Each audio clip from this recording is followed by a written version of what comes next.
Ayan na po yung pinagpag namin. So, ang dami. Ang aming bagong graylings.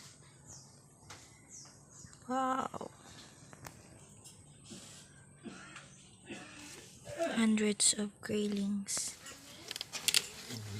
Ayan na po siya. Sa kanyang final destination. Ayan.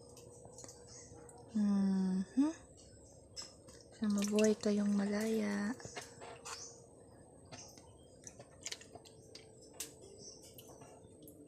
Ayan na po. Ayan. Boss. Ayan sila. Maralag ang tagoon. Go!